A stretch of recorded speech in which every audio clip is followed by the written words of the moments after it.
Well, this morning we had our weekly export sales numbers that came out from USDA, and they're just kind of dull, actually. No big surprises there on the grain side. However, the beef and pork were a little bit different. We'll talk about them in a little bit. Let's take a look at our trade with our quotes provided by Bar Chart. We'll begin with the corn, and we'll see how the market is acting here today after what's been already a very choppy week. Corn on December is now trading at $6.82.5. It's now 5 cents lower. So even though it's under pressure, it's starting to lift just a little bit off of its earlier lows here this morning. Kind of a drifting, meandering market on corn. Soybeans are testing the downward side today, but they're starting to lift off of their lows too. January now at 14.37 1/4. That would be down 16 3/4 after a low this morning of 14.28. So we're almost a dime off of that right now. Now the wheat market has had a very crazy course today. We had gains as high as 8.49 in Chicago December wheat last night. Then this morning we opened up and it got as low as 8.27 3/4. And now we're back up to 8.47 1/4. We're a penny and a quarter higher on the day after we had been sharply lower. And on the Kansas City market here, you have December again. Like with Chicago, it had been higher overnight, then it went sharply lower on the open. Now we're back up to 9.46, and we're 6 higher, believe it or not. We're about a penny off of our high of the day at this point. And on spring wheat, we had December 2.5 higher now at 9.51 3/4. I do want to check the cotton market. It has tested extreme moves here this past week, that's for sure. We're obviously in expanded limit mode yet. And December cotton now 310 points higher at 82.26 per pound. A big surge taking place here for the last 2 or 3 sessions in a row now on the cotton.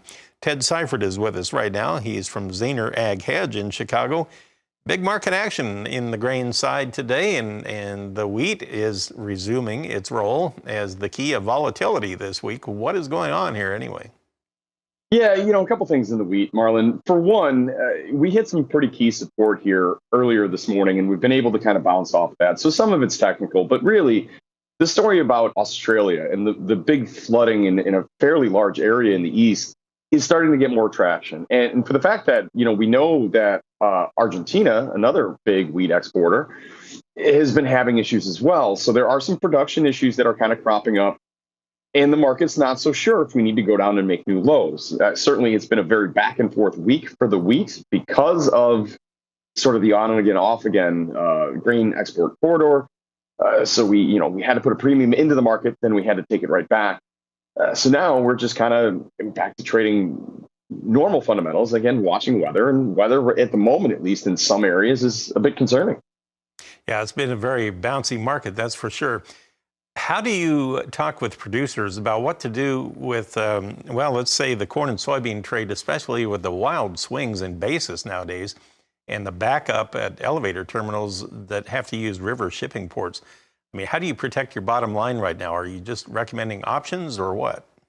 Well, so basis is a very localized thing. For some people, basis is good and could potentially get better if we are still having to rely more so on the Pacific Northwest. And I'm talking about, the Dakotas and Minnesota, anybody that's got access to rail, that's going west. But along the river, that is a problem. I do think the longer term forecasts are suggesting maybe it does get better at some point down the road. But you have an issue there. Look, I think for the most part, we have a lot of risk to the downside because of the prices that we're at. I don't think we have overwhelmingly bearish fundamentals in the grains right now, but when you're at these prices, at some point you are going to see price rationing. And when you have a problem with the river, a problem with our export pipeline, that could sort of happen just on its own. So yes, owning puts, I think, is a very good idea. There's been not a whole lot of volatility in the grain markets. We've been very sideways for the past almost 2.5 months. So put options are actually really cheap at the moment, at least historically speaking. I think it's a great idea to be taking a look at something like that, covering the downside, hoping for higher prices, but at least you can sleep at night knowing that you have your worst case scenario defined. And again, I want to point out the value of the dollar index today. Check it out. December futures there, 1,349 points higher. It's at 112.575. Yikes. Okay, we'll come back and we'll take a look at this livestock side here on a Thursday with Ted Seifried next.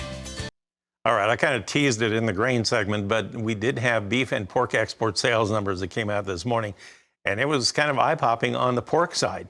The beef side, not so much, but it was okay. 13,000 tons of beef were sold last week.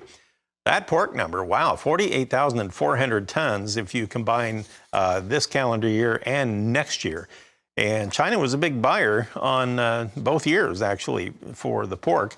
And they did pick up 900 tons of beef, but the key buyer on the beef side was actually Japan at 3,000 tons. Mexico was the biggest pork buyer at 12,700 tons. So they remain a very good customer there. And then we were talking just before the break with Ted Seifried about the rise in the U.S. dollar, and I wanted to bring that up here once again. Ted, how does that tie into all this with consumer demand and making our goods so expensive overseas and everything? What does that mean for our trade? Yeah, the dollar had been coming off of highs in the last couple of weeks, but today is obviously a very large up day for the dollar. And it's interesting how that is happening because that's coming after the Fed announcement yesterday, raising the base interest rate 3/4 of a point, as pretty much expected. But the wording in it was suggesting that maybe they're getting ready to slow down or possibly pause. So the initial reaction in the dollar yesterday was sharply lower. But then we started to come back. And now today, there's obviously a lot more strength. I guess the market is figuring that the Fed is going to have to continue to raise interest rates. At least that's the concern. That being said, with today's high, the dollar is running into trendline resistance. So maybe that was just more of a technical move than anything else, and it could peter out. We're going to be watching the dollar very closely today to see where it closes. As far as how that ties into in commodities, obviously, the stronger the dollar is, the less purchasing power other countries have for our goods. So a strong dollar is not necessarily a good thing for exports. Pork exports, though, as you pointed out, were really very good. And I find that extremely interesting because China is buying a fair amount of our pork, but then also really trying to increase their their hog herd at the same time.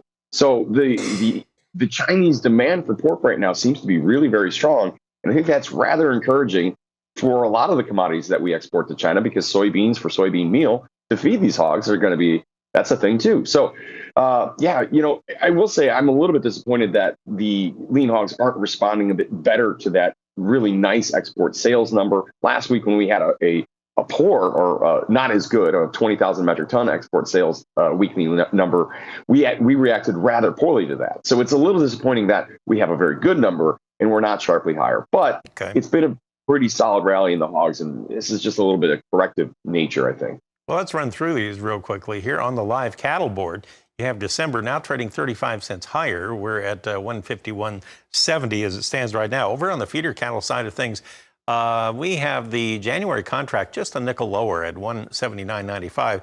Just narrowly mixed, very, very quiet in the feeders at the moment. And then on the lean hogs, Ted was just talking about December is now only 7 higher at 83.37. It's still about $1.40 off of its earlier high from this morning, and now only a dime from our low of the day. The deferred's steady to weaker. Thanks, Ted, for the comments. Ted Seifried of Zaner Ag Hedge with us. Janet, a very busy market. I'll turn it back to you.